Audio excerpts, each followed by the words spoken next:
Mga kapatid, magandang gabi po sa inyong lahat. Para po sa akin, sapat na po yung mga vlogs ko tungkol po sa automatic transmission. Katulad po ng mga ipinakita ko na rin po sa aking mga vlogs, yung mga nasisiraan ng mga automatic transmission, kung paano po namin binubuo yan. At siyempre po, meron din akong mga bagay na sinasabi doon kung ano yung mga hindi nyo po dapat gawin. At isa po sa sinasabi ko doon, hanggat maaari ay huwag nyo pong gawin, ay yung miya't maya naglalagay nyo yung inyong lever doon sa drive, neutral drive, konting traffic lang, mga 1 minute lang, ilalagay nyo sa neutral, tapos maya-maya, hihinto na naman, abante, lagay nyo sa drive. So, ganun na nangyayari. So, ang lagi ko po sinasabi doon, maintain nyo na magandang inyong automatic transmission fluid. Dahil kung hindi na magandang inyong automatic transmission fluid, kapag po ito ay nagkakaroon ng frictions, at kung hindi maganda yung fluid nyo, ay magkakaproblema po talaga itong mga friction materials na to. Mapupudpud po yan. Ang dami ko na rin pong paliwanag tungkol dito. Meron nga pong mga tao, syempre, may mga sarili silang opinion at sinasabi po nilang mali yung aking mga vlogs tungkol dito sa automatic transmission. Okay lang po yun dahil opinion po nila yon. Entitled po sila sa kanilang mga sari-sariling opinion. May mga nagsasabi rin po kasi mga kapatid na yung neutral daw po ay ginawa dahil talagang may gamit siya, may purpose siya. Totoo naman po yun. Kasi po mga kapatid, itong ating automatic transmission, halos yung buong operations niya ay neutral. Halimbawa po, nag-reverse ka. At siyempre, lahat ng mga pyesa sa loob, lahat ng mga linings na nasa loob, pati na yung mga planetary gears, yung hindi gumagana doon, naka-neutral yun. Kasi hindi pwede magsabay-sabay ng gamit. Kaya nga po yung automatic transmission, kapag nilagay mo na sa drive, wala nang iba pang mga command na manggagaling sa driver. Ilagay mo sa drive, umabante ka na, bitawan mo ang preno, sige magmaneho ka na. Dire-diretso na yun, siya na yung magkakambyo sa 1, sa 2, sa 3, sa 4, sa 5. Kung meron pang 6, kung meron pang 7, kung meron pang 8, yan.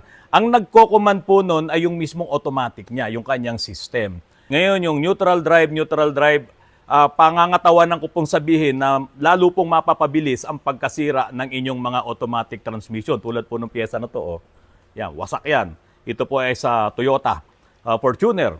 Ngayon mga kapatid, hindi ko na po papahabain pa itong aking introduction. Ang ipapakita ko po sa inyo ngayon, nangyari po ito, na-report po ito nung February pa, nitong taon na to. Ang sabi po dito sa report na to, Toyota recalls 280,000 vehicles because they may creep forward in neutral. Creep forward. Sumusulong po siya kahit naka-neutral na. O, yan ha. Naka-neutral, sumusulong pa. Meron pang power. Siguro yung iba sa inyo hindi alam to. Pero ito po, naka-neutral. Ayan, may creep forward in neutral. Nasa neutral na, umaabanti pa. Merong power. Ang mga affected po ng mga units dito ay Toyota Tundra, pickups, and Lexus. At pati po yung Toyota Kia. Sinabi ng Toyota na ang ilang pyesa ng transmission na kapag ka po inilagay na sa neutral ay hindi pa nagdi-disengage. Ito po yung input shaft at ito po yung forward clutch. Ito yung clutch 1, forward clutch. Ang laman po nito ay ito pong mga linings po na yan. Yan. Ito bago pa oh. Ito yon. Example, halimbawa, ito po ay nakapasok dito sa loob nito. At kapag po ito ay umaandar na, umiikot na yung nakadrive ka na, umiikot po lahat to, naka-engage po lahat ng lining dito. Kapag naka-engage po yung mga lining sa loob na to, dikit-dikit po yan. Talagang hindi mo sila pwedeng pag-iwahiwalayin, nakakapit siya, at iikot itong clutch 1. Ngayon, merong granahe, may gear sa loob nito na kinakapitan naman itong mga plates na to. So pag ikot po nun, magdidikit-dikit yon. Pag in-engage mo, magdidikit-dikit at gagana na nga po dire-diretso papunta dun sa output shaft. Yung magsisimula nga po sa primera. And then kapag po nag-automatic shifting na siya, dire-diretso na po yun. Gagana na rin po yung ibang clutch pack, gagana na rin yung mga planetary gears. Automatic na pong nangyayari yon. Ngayon, ang sabi po dito ay nagki-creep forward siya in neutral. Kapag po kasi naka-neutral, itong clutch pack po na to, ikot lang din po ito ng ikot dahil nakakabit nga ito doon sa torque converter. Pero itong mga clutches sa loob, naka-slip po yan, nag-i-slip. Ano po ba yung nag-i-slip? Dumudulas. Dumudulas po yan kasi walang engagement. Hindi sila nakapress ng dikit-dikit.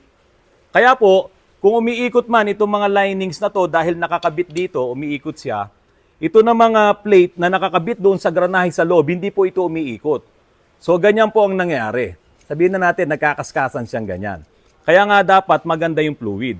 Kasi kung hindi maganda yung fluid, magkakaskasan to, sunog na yung fluid, nag-varnish na siya, sisirain po talaga ang inyong mga linings.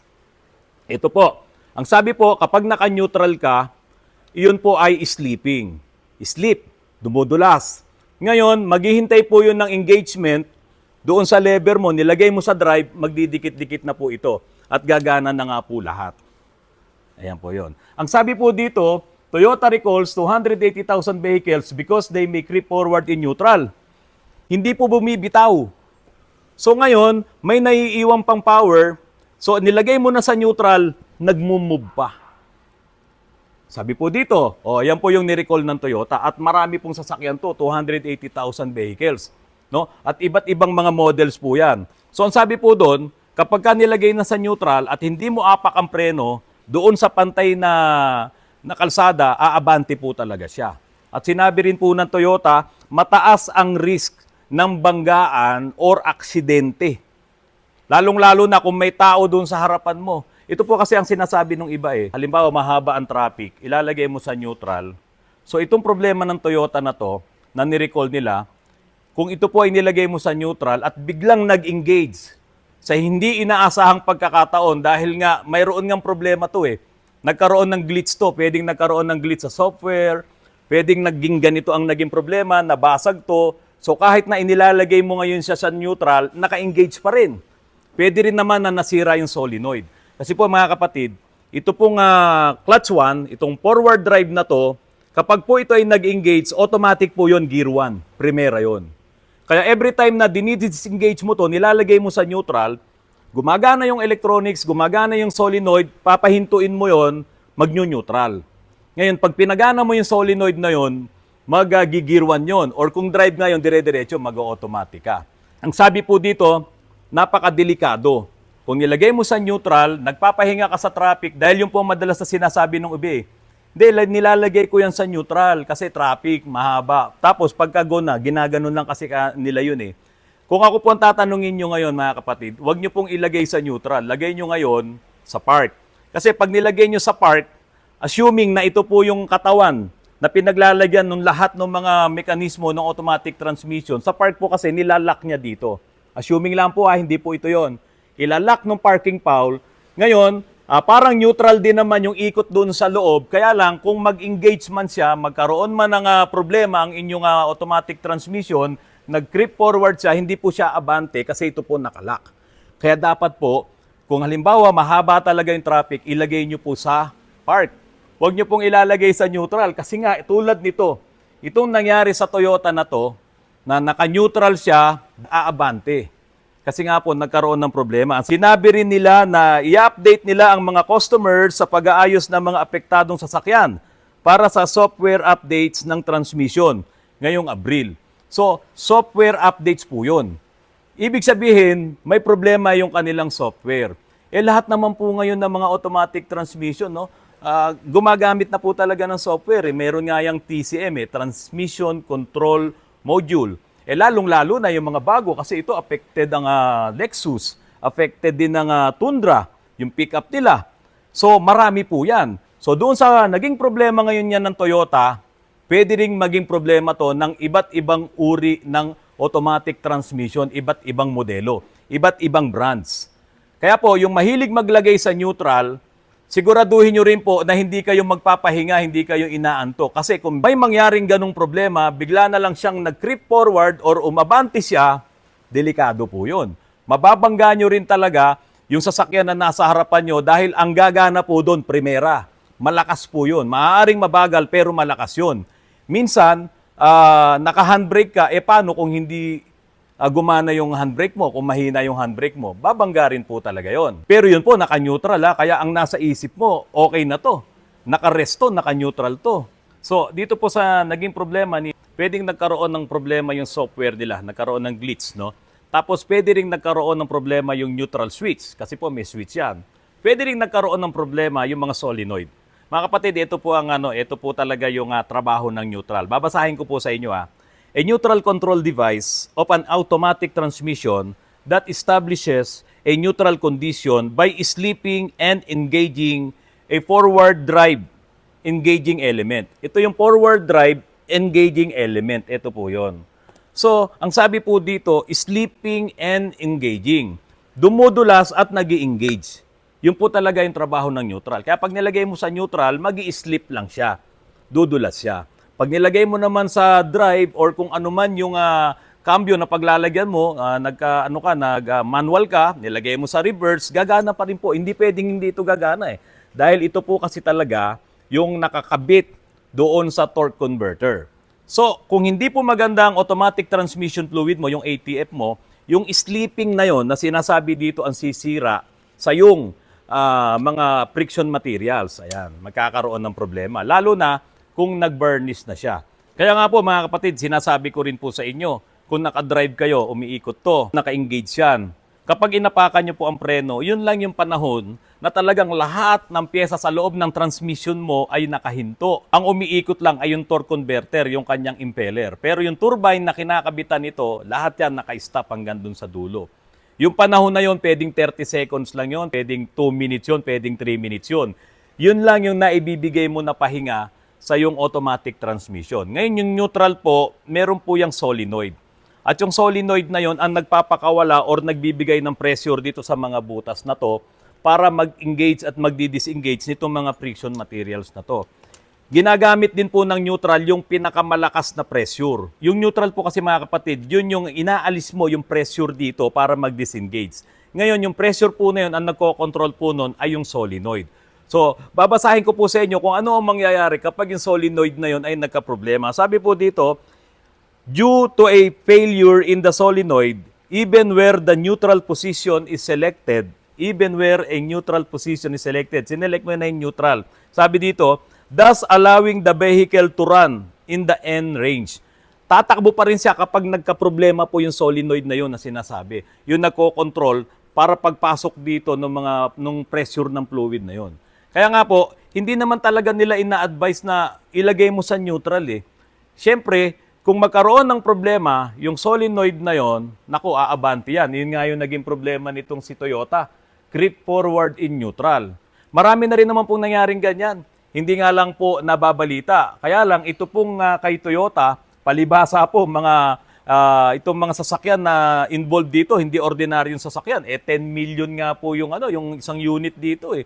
Simula po nung ginawa ko yung mga vlogs ko tungkol dito sa automatic transmission, tungkol diyan sa drive, neutral drive. Nagbukas po ako ng torque converter. Gumamit na rin ako ng mga animations, pati yung mga research, pati yung dalawang electric fan na nakita nyo, na ang sabi pa nga po ni Sir Ramon Bautista, baka daw tamaan yung mukha ko. Ang dami ko na po nga ipinakita ko sa inyo na kapag po naka-neutral, umiikot pa rin po ito. At nandoon yung mga linings na to. Yan. Ngayon, isang pagkakamali, isang error, nung electronics, nung computer, or yun nga kung nasira na to dahil sa kaka-drive neutral nyo, naka-neutral kayo, biglang gagana yan. Magdidikit-dikit tong mga lining na to. Ayan, magdidikit-dikit yan. Gagana yan. Aabanti ka, magki-creep forward yan in neutral. Napakadelikado po nun. Kaya po, halimbawa, magpapahinga kayo, sobrang haba ng traffic, lagyan nyo sa park. Ilang tulak lang naman yun eh. Sa park kasi may nakalock dun eh. Dahil po sa recall ng Toyota, mas madali nyo na pong maiintindihan ngayon na kapag naka-neutral ay pwede pong magkaroon ng problema. Tulad po nito. Nag-creep forward siya, umabanti siya at may power. At ang sabi po nila doon ay mataas ang risk po nito sa aksidente. Ito pong ini-explain ko sa inyo dito ay kung ano yung pwedeng maging problema kapag ka nasa neutral at nagloko ang inyong TCM, yung transmission control module, nagloko ang solenoid, nagloko ang electrical, nagloko ang mechanical. Kung kayo ay nasa neutral, biglang ganun na nangyari, pwedeng umabante or pwedeng hindi na siya umandar kasi magi-sleep siya. So sabi, ang trabaho po ng neutral is sleeping and engagement. So kung napunta ka doon sa sleeping, so dulas na siya, kahit anong gawin mong ilagay sa drive, hindi na yan naabante kasi dumudulas na. Ngayon, kung mapunta ka naman doon sa problema na nag-engage, so yun ang mangyayari, aabante siya. Paano kung dangkal na lang ang distansya mo doon sa nasa harapan?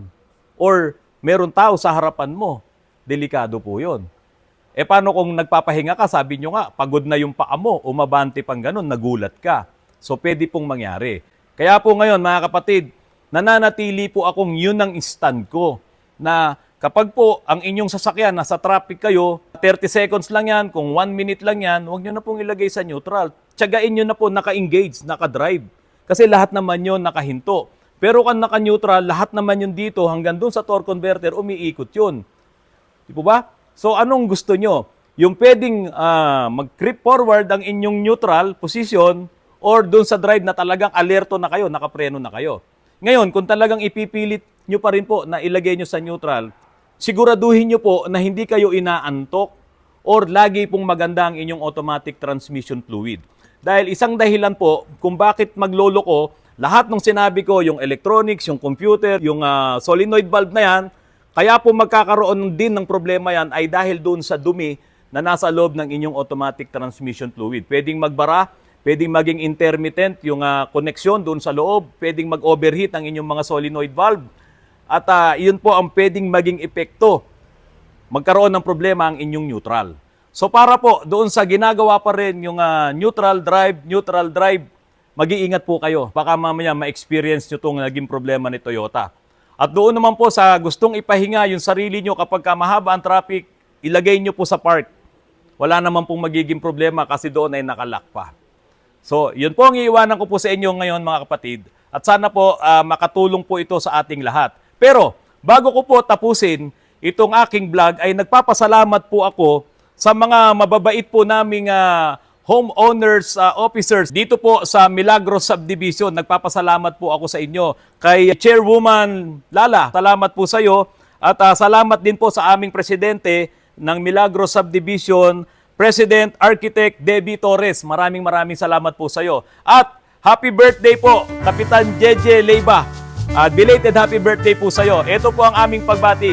Happy birthday, Kap Jeje! God bless po, ingat! Kap, happy birthday mo! Mga kapatid, maraming salamat po sa inyo.